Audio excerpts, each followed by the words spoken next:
Many spiritual and religious traditions talk about the human tendency to spend too much time outside the present moment. According to a Harvard University study, we spend almost 50% of the time we are awake not thinking about what we are doing. So what are we thinking about instead? Well, we either ruminate about things that happened in the past, or we worry about things that yet have to come. The latter often goes hand in hand with fantasies about negative outcomes. This is not only time-consuming, it also evokes emotions that might cause unnecessary pain. I think it's clear why the Buddhists and Stoics tell us to live in the present moment.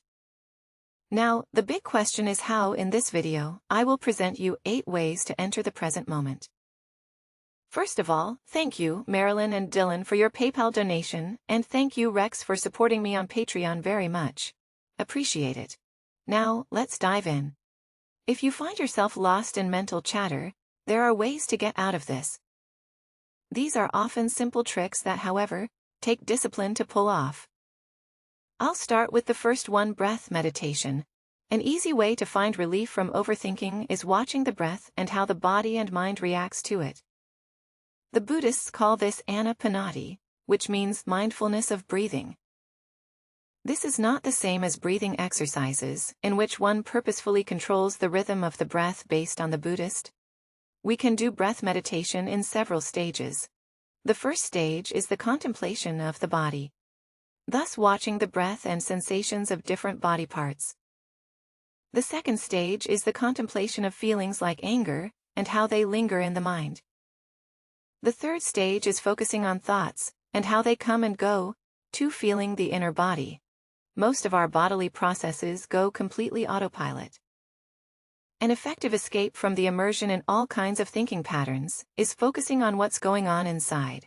You can look at the tightness of the muscles, for example, or focus on the digestive system. When you do this, you will find out that the inner body is a very lively place.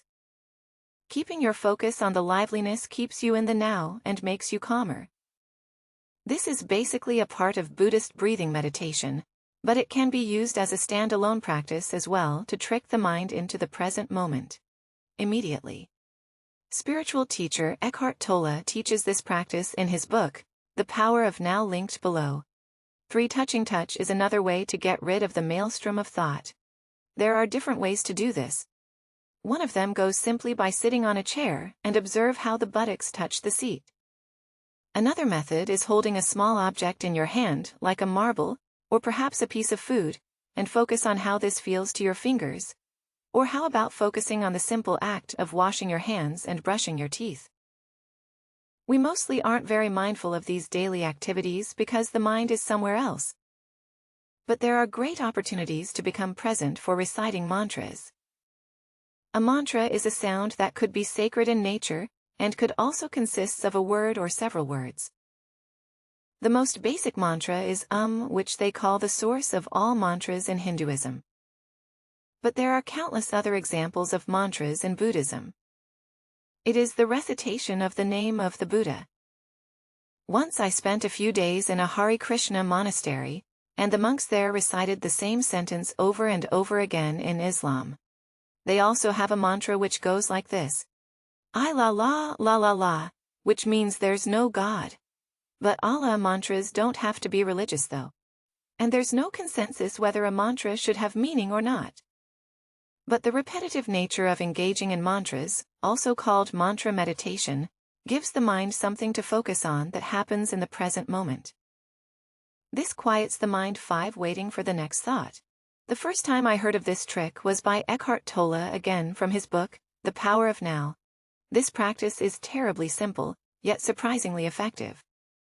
The only thing you have to do is to become conscious of your thoughts, then ask yourself, what will my next thought be?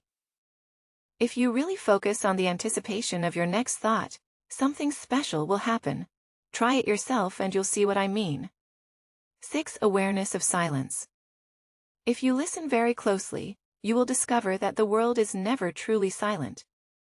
There might be sounds and traffic in the distance, sound of birds or maybe the wind.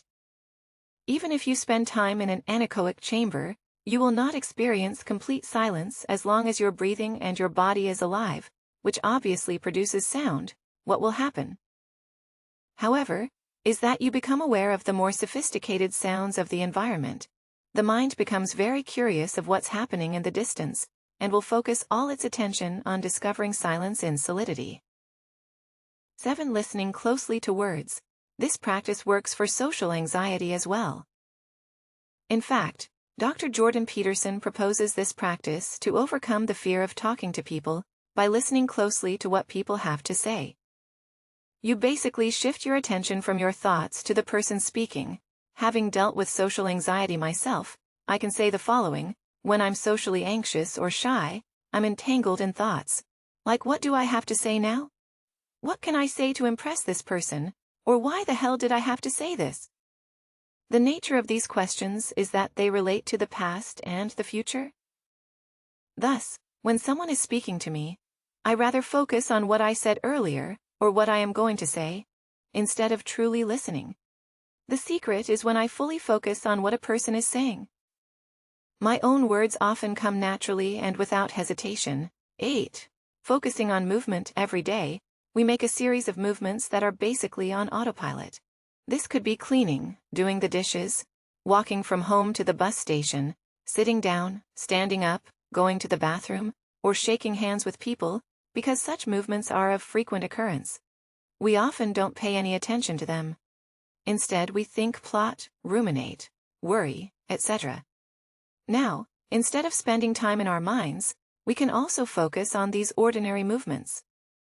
This seems kind of pointless, but it surely takes our focus away from excessive thinking and direct it to what's happening right now. So that's it.